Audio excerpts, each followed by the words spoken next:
সেটা নিয়ে ব্যাপক প্রচার প্রচারণা হচ্ছে। বিশেষ করে বাংলাদেশ জামাত ইসলাম পিআর নিয়ে ব্যাপক ভূমিকা রাখছে।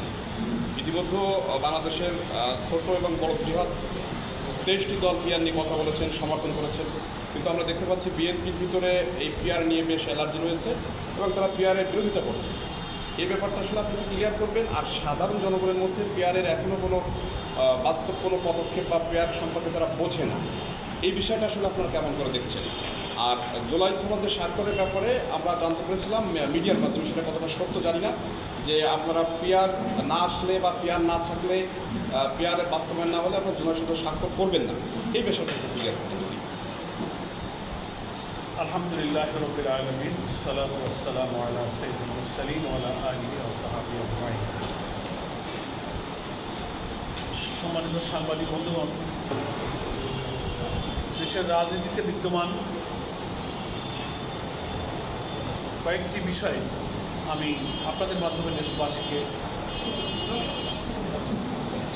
অবহিত করতে চাচ্ছি। পয়লা কথা হলো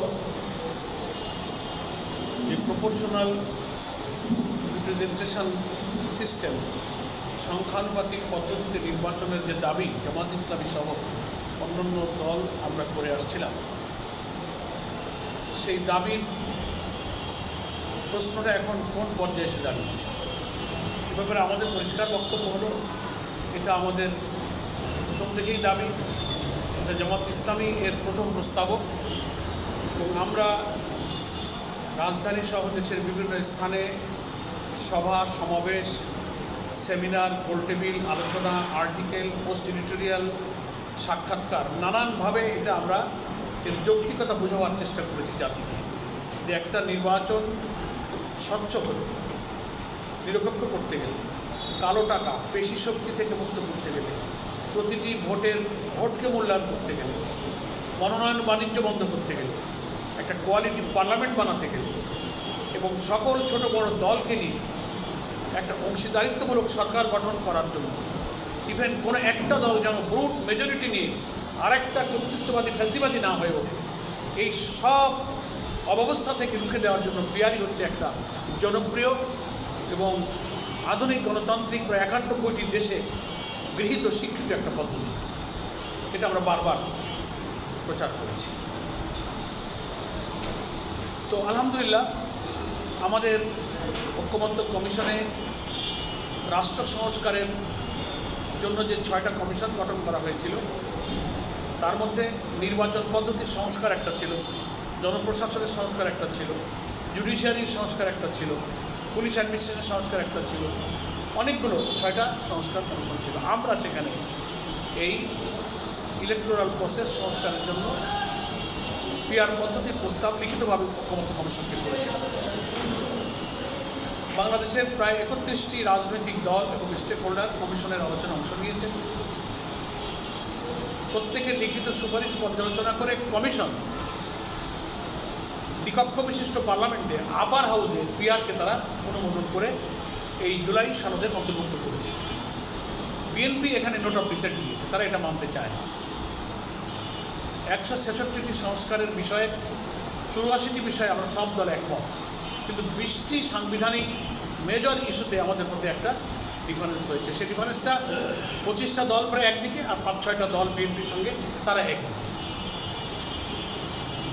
এখন ঐক্যমত্য কমিশন অধিকাংশ দল এবং মতের আলোচনায় যে বিষয়গুলোর সুপারিশ গ্রহণ করেছে, এই 20টার মধ্যে 7-8টাতে নোট অফ ডিসেন্ট দেওয়ার কারণে ওনারা মনে করছেন যে আমরা যেহেতু নোট অফ ডিসেন্ট দিয়েছি, তাহলে এগুলো আর মানা যাবে না।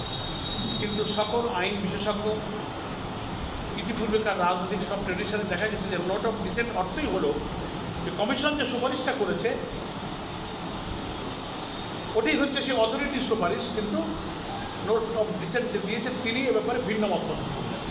ভিন্ন মত অর্থ হলো যে আমি যে এই ব্যাপারে আপত্তি জানালাম এটা রেকর্ড হয়ে থাকবে, তার অর্থ এই না যে এই সুপারিশটা গ্রহণযোগ্য হবে। কমিশন বলেছে যে আপার হাউসে পিআর হবে। এখন প্রশ্ন হলো যে জামাত ইসলামী তো লোয়ার এবং আপার উভয় পক্ষে আমরা পিআর চেয়েছিলাম, তাহলে তো অন্তত একটা জায়গায় তো পিআর হলো, আর লোয়ার হাউসে এখনও পিআরের দাবি আমাদের আছে। আমাদের এই দাবি অব্যাহত থাকবে। এটা একটা ইলেকশন সিস্টেম, আমরা এই দাবি জামাতেই থাকবো।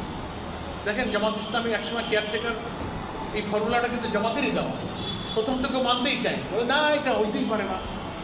আলটিমেটলি কিন্তু কালে কালে সেই কেয়ারটেকার পদ্ধতি সব দল মানছে, সংবিধানে অন্তর্ভুক্ত হয়েছে, আদালত এটা অ্যাকসেপ্ট করেছে। ইনশাআল্লাহ পিআর পদ্ধতি একটা সময় উভয় পক্ষে কিন্তু গৃহীত হবে। এখন জাতীয় ঐক্যমতের স্বার্থে আমরা কিছু ছাড় দিচ্ছি, কিছু কম্প্রোমাইজ, কিছু স্যাক্রিফাইস আমরা করছি। এই জন্য এই পিআর পদ্ধতির ব্যাপারে অনেকে প্রশ্ন করছে যে তাহলে আপনারা তো জুলাই সনদে স্বাক্ষর করলেন। হ্যাঁ, স্বাক্ষর করেছি। যেসব সংস্কারের বিষয়ে আমরা একমত হয়েছি তাই আমরা ওটা স্বাক্ষর করেছি। তার অর্থ হলো যে এই সংস্কারগুলো আমরা মেনে নিয়েছি। তাহলে আমাদের আন্দোলন কেন? গতকালকে আমরা যেমন সমমনা 8টি রাজনৈতিক দলের মহাসচিবরা প্রথম প্রকাশ্যে প্রেস ক্লাবে আমরা সাংবাদিক সম্মেলন করে আমরা আন্দোলনের 4র্থ দফায় নতুন কর্মসূচি ঘোষণা করেছি। কেন করলাম? এটা সরকারের বিরুদ্ধে কোনো অগণতান্ত্রিক, অনিয়মতান্ত্রিক, সহিংস, বিশৃঙ্খল কোনো আন্দোলন নয়। এটা একটা নিয়মতান্ত্রিক আন্দোলন হলো যে আমার যে দাবি, যে সংস্কারের ব্যাপারে একমত তো আমরা হয়ে গেছি, এখন এই সংস্কারটা বাস্তবায়ন করতে হবে। তো বাস্তবায়ন কীভাবে হবে সেটা ঐক্যমত্য কমিশনের দফায় দফায় সব দ্বারা আলোচনা করে আমরা একমত হয়েছি। দুটো পদ্ধতি, একটা হচ্ছে যে সংস্কারের যে সমস্ত বিষয়গুলো একমত হয়ে জুলাই চার্টারে অন্তর্ভুক্ত হয়েছে, এটাকে জুলাই সনদ বাস্তবায়ন আদেশ নামে রাষ্ট্রপতির একটা আদেশ জারি হতে হবে, একটা প্রেসিডেন্সিয়াল প্রোক্লেমেশন হতে হবে, একটা অর্ডার হতে হবে।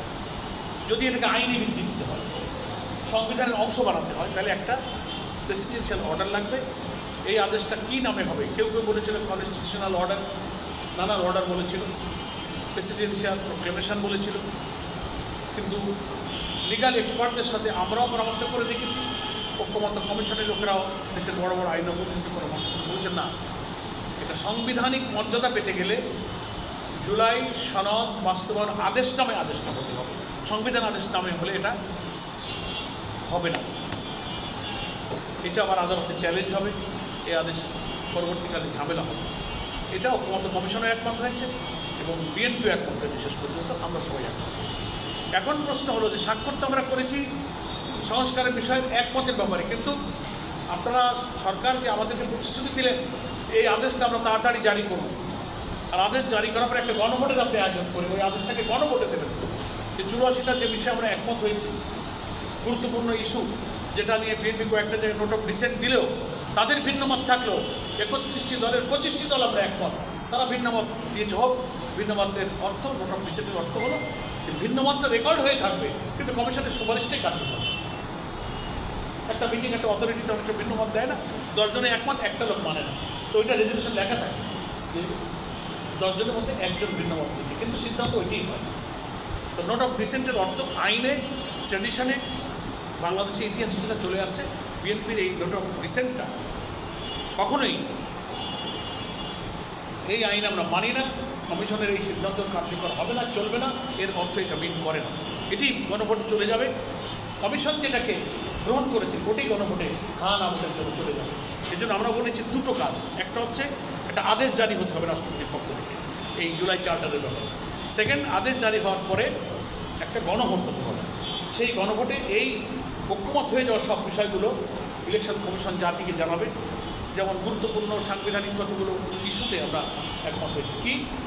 কোনো প্রধানমন্ত্রী 10 বছরের বেশি ক্ষমতা থাকতে পারবে না, অর্থাৎ 2 টার্ম।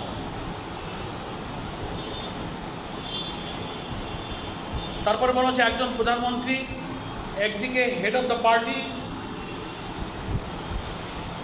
আবার তিনি হেড অফ দ্য গভর্নমেন্ট, সরকার প্রধান, দলের প্রধান, এটা হতে পারবে না, এটা কমিশন গৃহীত করেছে। তো এত বড় গুরুত্বপূর্ণ সাংবিধানিক সংস্কারগুলো আদেশ আকারে আসতে হবে, গণভোটে এটাকে হা বলবে জনগণ, তারপরে জাতীয় নির্বাচন জনগণ জানবে যে আমরা কী কী সংস্কার রাজি হয়েছে। আরও অনেক বিষয় আছে, যেমন সাংবিধানিক যে পদ, পাবলিক সার্ভিস কমিশন, দুর্নীতি দমন কমিশন, তারপরে আরও যে সমস্ত সাংবিধানিক প্রতিষ্ঠান, সেগুলোর নিয়োগ দেওয়ার ব্যাপারে আগে প্রধানমন্ত্রীর ইচ্ছা ছাড়া নিয়োগ হতো না। আমরা এসব সংস্কার করে বলেছি, দাও এখানে সেপারেট একটা অ্যাপয়েন্টিং অথরিটি থাকবে। জুডিশিয়ারিতে চিফ জাস্টিস নিয়োগ করতে গেলে প্রধানমন্ত্রীর মতামত থাকবে, বিচারপতি নিয়োগ করতে গেলে তার মতামত থাকবে। আমরা বলেছি নো, জুডিশিয়ারিতে অ্যাপয়েন্টিং অথরিটি হবে সেপারেট। এইসব কমিশন করছে, এটা নিয়ে বিভিন্ন সময় বিএনপির প্রথম প্রেসিডেন্ট ছিল, কিন্তু কমিশন যেগুলো একমত হয়ে গেছে এখন এটাকেই গণভোটে পাঠাইতে হবে। এটা হচ্ছে আমাদের দাবি। এখন একটা দলের ভিন্ন মতের যুক্তি দিয়ে এত বড় ঐক্যমতের বিষয়টা গণভোটে বাধার কারণ হতে পারে না। সেজন্য আমরা এই আন্দোলনের কর্মসূচিটা দিয়ে বলছি যে দুইটা কাজ আপনারা করেন। একটা হলো দ্রুত আদেশটা জারি করেন, আর এটাকে দ্রুত একটা গণভোটের ব্যবস্থা করেন। এখন গণভোট নিয়ে প্রশ্ন উঠেছে আর একটা, গণভোট কি জাতীয় নির্বাচন আর গণভোট একই দিনে হবে নাকি জাতীয় নির্বাচনের আগে হবে? জামাত ইসলামী সহ আমরা সমমনা দলগুলো বলেছিল জাতীয় নির্বাচনের আগেই, এটা নভেম্বরের মধ্যে গণভোটটা শেষ করতে হবে। এবং পিআর পদ্ধতিকে আমরা যারা জুলাই সনদের অন্তর্ভুক্ত করতে বলেছি লিখিতভাবে, এটা জুলাই সনদে অন্তর্ভুক্ত করে এটাকেও গণভোটে নিতে হবে। জনগণ যদি গণভোটে এটাকে হা বলে তাহলে পিআর সবাইকে মানতে হবে, যদি না বলে তাও আমরা মেনে নেব। কিন্তু জনগণের মতামতকে উপেক্ষা করে আপনি একটা সিদ্ধান্ত করে দেবেন, এটা গণতন্ত্রের সাথে যায় না, এটাই আমরা বলেছি। এখন সম্মানিত দেশবাসী এবং সাংবাদিক বন্ধুদেরকে বলতে চাই যে জামাত সহ আমরা সমমনা অন্তত 8টি রাজনৈতিক দল প্রকাশ্যে কালকে বলেছি যে আমাদের এই গণভোট হতে হবে জাতীয় নির্বাচনের আগে, এবং সেটা নভেম্বরই হচ্ছে এর উপযুক্ত সময়। কারণ কি, কেউ কেউ বলছেন, বিএনপির বন্ধুরা বলছেন একদিনে হলে অসুবিধা কী, খরচ কম হলো, ঝামেলা কম হলো। প্রধান 3টা ঝামেলা আছে, এটা আমরা জাতিকে বিবেচনার জন্য বলবো। একটা ঝামেলা হচ্ছে যে একই দিনে যদি ভোট হয় তাহলে 2টা ভোট একটা ভোটারকে দিতে হচ্ছে একটা ভোট কেন্দ্র। একদিকে এতগুলো সংস্কারের আইটেম নিয়ে ভোটারকে চিন্তা করে না বলতে হবে, ওটা একটা বুথে একটা আলাদা ব্যালট থাকে। আবার আমি কোন মার্কায় ভোট দেবো, সেই মার্কার প্রার্থীরা সারাদিনও ভোট ক্যানভাস করে ভোট কেন্দ্রে ভোটাররা একটা টেনশন নিয়ে আসবে, আমার প্রার্থীকে আমি যেন আমার মার্কায় ভোট দিতে পারি। তাহলে একটা প্রার্থীর জন্য ভোটার একটা ভোট দিতে চাবে, আবার গণভোটার না 2টা ভোট দিতে হবে। এখন এই ভোট দিতে একটা বুথে একটা ভোট কাস্টিং করতে কত সময় লাগে? একটা ভোট দিতেই অনেক ভোটারদের দেখা যায় যে ভোট শেষ হয়ে গেছে টাইম, কিন্তু ভোটারদের লাইন রয়ে গেছে, ভোট দিতে পারে না। তাহলে আপনি যদি 2টা ভোটের আয়োজন 2 বুথে আলাদা করেন, তো একবার এখানে ডাকো, চিন্তা করেছে ভোট দিল, আবার সংস্কার নিয়ে হ্যাঁ বলবো না বলবো এটা ভেবে আবার ভোট দিতে গেলে দেখা যাবে যে বহু ভোটার প্রতি ভোট কাস্টিংয়ে কত মিনিট সময় লাগে। এটা হিসাব করে আমরা দেখেছি যে একটা ভোট কেন্দ্রে 3,500, 4,000, 5,000, 6,000 করে ভোটার আছে। এই 6,000 ভোটারের ভোটের যে কালেকশন, এটা সময় শেষ হয়ে যাবে, বহু ভোটার তার ভোট দেওয়া শেষ করতে পারবে না। এটা একটা সমস্যা একদিনে হলো। দ্বিতীয় সমস্যা হচ্ছে, এটা হচ্ছে মৌলিক সমস্যা, যে সংস্কার যদি আগে হয়ে গণভোট হয়ে তার ফলাফল যাতে আগে জানতে না পারে যে এই যে সংবিধানের এই 84টা একমত, এই সংস্কার, এই প্রধানমন্ত্রী, রাষ্ট্রপতি, এত সব আইন বদলালাম, বিদ্যমান রাষ্ট্র কাঠামো বদলে কী কী হতে যাচ্ছে, এটা কি গণভোটে হ্যাঁ হলো না হলো, এই ফলাফল একটা ভোটার জানবে, তারপরেই না হ্যাঁ বা নাই বলবে। তো একই দিনে যদি 2টা ভোট হয় তো রেজাল্ট হবে রাত্রি, তো এমপি তো সে হয়ে গেল, আবার হ্যাঁ নাও রাতে হয়ে গেল, তো আমি তো বুঝতেই পারলাম না যে আমি কোনটায় হ্যাঁ বললাম না বললাম। এই জন্য ভোটের আগে হ্যাঁ নাটা ভোটারকে বুঝতে হবে যে আমি কী সংস্কার করতে যাচ্ছি। এই জন্য জাতীয় নির্বাচনের আগে গণভোটের ফলাফলটা ভোটারকে জানতে হবে যে রাষ্ট্রের কী সংস্কার হতে যাচ্ছে। দ্যাট ইজ ওয়াই আমরা বলেছি যে জাতীয় ভোটের আগে গণভোট চাই, একদিনে হবে না। তৃতীয় আর একটা সমস্যা হচ্ছে, আপনারা এবং দেশবাসী এটা জানেন যে যত নিরপেক্ষ আর তত্ত্বাবধায়কের অধীনে ভোট হোক না কেন, প্রত্যেকটি ভোটে কিন্তু বিভিন্ন ভোট কেন্দ্রে কিছু সহিংসতা হয়, হুড়হাঙ্গামা হয়। 100-150 ভোট কেন্দ্রে 5টা কেন্দ্রে ভোট বন্ধ হয়ে যায়, ওটার ব্যালট কেটে নিয়ে গেছে, অনেক গুলি হয়েছে, ওখানে প্রিজাইডিং অফিসার ভোট বন্ধ করেছে। প্রত্যেকটি নির্বাচন 2-5টা অকারেন্স কিন্তু ঘটে। ধরে নিলাম একই দিনে এই 2 ভোট, গণভোট, জাতীয় ভোট। জাতীয় ভোট নিয়ে গণ্ডগোল মারামারি হবে না, কিন্তু গণভোট নিয়ে। কিন্তু জাতীয় ভোটে তো অনেক প্রার্থী থাকবে, কোনো একটা ভোট কেন্দ্রে সহিংসতা মারামারি হয়ে 5টা কেন্দ্রে ভোট বন্ধ হয়ে যাবে, হতেই তো পারে। তাহলে একটা কেন্দ্রে 2টা ভোট হতেছে, জাতীয় ভোট বন্ধ হয়ে গেল, তাহলে গণভোটের দশাটা কী হবে? প্রিজাইডিং অফিসার তো 100 নিয়ে একটা বন্ধ করে আরেকটা চালাবে, তাহলে ওই 10টা বা 5টা ভোট কেন্দ্রের ভোট বন্ধ হয়ে গেল। আপনি মার্কার ভোট না গুনে স্থগিত করে পরে আরেকজন নেবেন, তাহলে গণভোটকে আরেকজন নেবেন, এর ফলাফল তো হতে পারে। এইসব টেকনিক্যাল অসুবিধার কারণে আমরা বলেছি যে বিএনপি একই দিনে গণভোট করার যুক্তির ক্ষেত্রে এইসব বড় বড় অসুবিধা আছে। অসুবিধা নেই তো, এই ভোটে তো কোনো প্রার্থী নাই, ক্যান্ডিডেট নাই, ইলেকশন কমিশনের সরকার তার বরাদ্দ দেবে, টাকা দেবে, এস্টাবলিশমেন্ট আছে। ইলেকশন কমিশন জুলাই সনদের বিষয়গুলো জাতিকে জানাবে, তার ভিত্তিতে নভেম্বরে একটা গণভোট দেবে। সুস্থভাবে বুঝে শুনে একজন ভোটার জাতীয় নির্বাচনে ভোট দেবে। সাংবাদিক বন্ধুগণ, তাহলে এটা হলো আমাদের কথা যে আমরা আন্দোলনে গিয়েছি। আমি শেষ করে নিই, আন্দোলনে গিয়েছি দুইটা কারণ। একটা হচ্ছে আদেশ জারি করতে দ্রুত, সরকারের সাথে আমাদের কথা হচ্ছে, ঐক্যমত্য কমিশনের লোকেরা কথা দিয়েছে যে আপনারা আশ্বস্ত থাকুন, ঐক্যমত্য কমিশনের যে সিদ্ধান্ত হয়েছে আমরা আদেশ তাড়াতাড়ি জারি করতেছি এবং গণভোটের ব্যবস্থা করছি। কিন্তু গণভোট নিয়ে আমাদের সন্দেহ যে বিএনপির এই চিন্তার সাথে সরকার যেন একমত না হয়, অধিকাংশ জনগণের সাথে একমতে ভোটটা যেন জাতীয় ভোটের আগে হয়, এই দাবিটাকে উচ্চকিত করার জন্য আমরা এই গণভোটের দাবি আগে করেছি। আর জুলাই সনদ বাস্তবায়ন আদেশটা দেওয়ার জন্য আমাদের এই আন্দোলনটা, আমাদের এটা পূরণ হলে কিন্তু আমাদের আর আন্দোলন কর্মসূচি থাকবে না, আমরা নিয়মতান্ত্রিকভাবে এই কর্মসূচি পালন করব। তারা আশ্বস্ত করেছে যে আপনারা জুলাই সনদে স্বাক্ষর করুন, অর্থাৎ ঐক্যমতের বিষয়ে তো আপনারা একমত, জি, তা আমাদের পরে আস্থা রাখেন। আমরা কথা দিয়েছি ঐক্যমত্য কমিশনে আমরা এই আদেশ জারি করব এবং গণভোট হবে। সরকারের এই প্রতিশ্রুতির উপর বিশ্বাস করে আমরা এই স্বাক্ষর করতে গেছি। আমরা কখনো বলিনি যে পিআর না হলে স্বাক্ষর করব না, কোনো প্রমাণ নেই। কালকে আমি সোশ্যাল মিডিয়াতে এটার ব্যাপারে একটা বক্তব্য দিয়েছি, এটা একটা মিথ্যা প্রচার করা হয়েছে, আমার কোনো বক্তব্য এটার কোনো প্রমাণ নেই। একটা রাজনৈতিক মহল জামাতের ইমেজকে ড্যামেজ করার জন্য আমাদের জুলাই সনদে স্বাক্ষর করতে গিয়ে যাদের গায়ে জ্বালা হয়েছে, যারা চেয়েছিল আমরা এখানে না যাই, তারাই কিন্তু এই অপপ্রচারটা করছে। তো আমাদের গতকালকের জবাবে এটা প্রমাণ হয়েছে যে এটা অসত্য কথা। আর আজকাল মিডিয়ার মধ্যে একটা অংশ এমন হয়েছে যে কথাটা যা আমরা বলিনি তা উল্টা করে দিয়ে একটা ফটো কার্ড চেপে দিয়ে মুহূর্তের মধ্যে হাজার হাজার চলে যায়। এটা আমরা তীব্র প্রতিবাদ জানাই। এই কথা আমরা কখনো, আমি কেন, আমাদের কোনো নেতা কথা বলেন। আমরা বলেছি, কি বলেছি তা ওখানেই আসছে যে আমরা দাওয়াত পেয়েছি, আমরা কিছু বিষয় নিষ্পত্তি হতে বাকি আছে। যদি এটা নিষ্পত্তি হয় আমরা ভাবছি যে আমরা ওখানে কী সিদ্ধান্ত নেব, আমরা সেটা নিয়ে এখন ভাবছি, এইভাবে কথা বলছি। কিন্তু কোনো সেন্টেন্স, কোনো বাক্য, অডিও ভিডিও আপনি চেক করতে পাবেন। ফলে একটা ইয়েলো জার্নালিজম, একটা হলুদ সাংবাদিকতার একটা অংশ ঘুরে ফিরে আগামী নির্বাচন এবং রাষ্ট্রটাকে কোনো একটা বিশেষ দলের পকেটে ঢোকাবার জন্য সরকারের উপদেষ্টাদের দু একজন, মিডিয়ার একটা অংশ উঠে পড়ে লেগেছে। ইনশাআল্লাহ আমরা মনে করি সত্যের জয় হবে, অসত্য পরাজিত হবে। সাংবাদিক বন্ধুরা এবং দেশবাসী, আপনারা আমাদের সাথে থাকবেন, সত্যের সাথে থাকবেন। আমরা আমাদের পক্ষ নিতে বলি না, কিন্তু যেন সত্য, আমরা সত্যের পক্ষে থাকবেন। সকলকে ধন্যবাদ। আপনি আপনার বক্তব্যে বলেছেন যে উন্নত দেশগুলোতে পেঁয়াজ চালু আছে, কিন্তু বাংলাদেশে বিগত সময় পেঁয়াজ ছিল না। তো উন্নত দেশগুলোতে পেঁয়াজ চালু আছে, বাংলাদেশে চালু হবে, সেক্ষেত্রে জনগণ এবং এই পেঁয়াজ সরকারকে এখন হ্যাঁ, ওটা আমি আগেও বলেছি, এটা বুঝতে হবে। আমরা তো জামাত ইসলামের পক্ষ থেকে পেয়ার পদ্ধতির বুকলেট চেপেছি, পোস্টার চেপে বিলি করছি যে পেয়ার পদ্ধতি কাকে বলে, কী নিয়মে হবে। একটা নতুন পদ্ধতি বুঝতে তো একটু সময় লাগুক। তো আমরা এটা চর্চা করতে থাকবো, জাতি একসময় ইনশাআল্লাহ বুঝবে। আমরা জাতীয় ঐক্যমতের স্বার্থে সরকারের এই আদেশ আর গণভোটের অঙ্গীকারকে বিশ্বাস করে আমরা স্বাক্ষর করতে গেছি, আর কিছু।